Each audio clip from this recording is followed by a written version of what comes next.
Okay.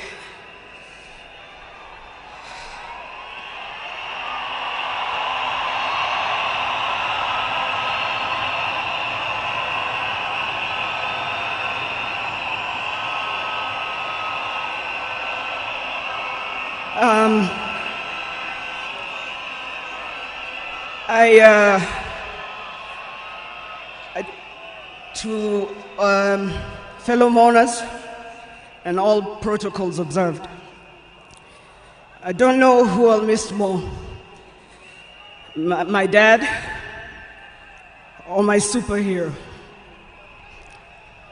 I've been the luckiest girl in the world because you are my dad. Only 3 other human beings were as lucky as me: Fidel, Rosie, and Junior. Dad, you are light, steady, unyielding, and deeply human. To the world, you are known by many names. When you were growing up, they used to call you Aluo. And then when you started work, they started calling you Jaramogi's son. And at some point, they started to call you Tinga.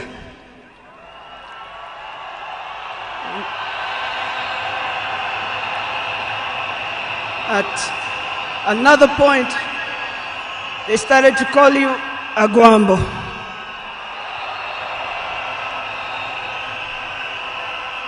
Briefly there, they called you Nyundo. They called you Jacom. They called you Baba Fidel. But in the end, they called you Baba.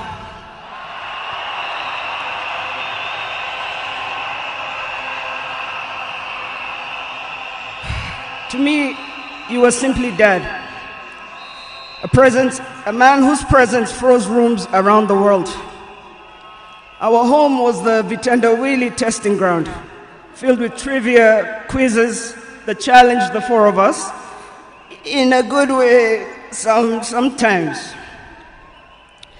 When I learned that you willed to be buried in 72 hours, I laughed. Good old Dad.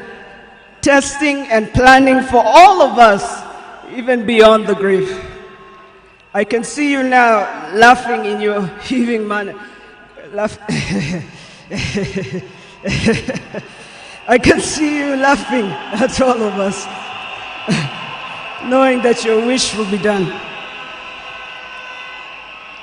To my fellow mourners, I learned from him that love for country is not just in words, but in sacrifice. That justice must be pursued even when the path is lonely. The true leadership is service and not power. Millions of you are in despair, but take heart, because he left a plan for you too. He led all of us, he taught us, he carried us. We know what he expects from us, and we shall rise together in his honor. I watched him at his best.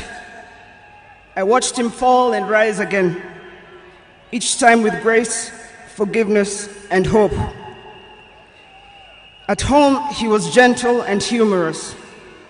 He loved storytelling, music. I think you know the favorite song. Down the bay, the mountain top, where the sun shines on a mountain top. I took a trip on a sailing ship, and when I reached India, I made a stop. But I'm sad to say I'm on my way. Won't be back for many a day. My heart is down, my world is turning around. I had to leave a little girl in Bondo town. Dad loved his grandchildren. Safi, Fidel's son Alai, Junior's son Lion, Sanai, and Jaramogi. He loved you with all his heart. Even in the busiest moments of national duty, he would send me to check on all of you. I now know it was to remind us to stay grounded, for me to teach you how to dream boldly, and to always stand firm for what is right. Today, as we celebrate his life, I choose to remember not only the leader the world knew, but the father I loved with every fiber of my being. The biggest part of me died on the 15th of October, 2025. But the spirits...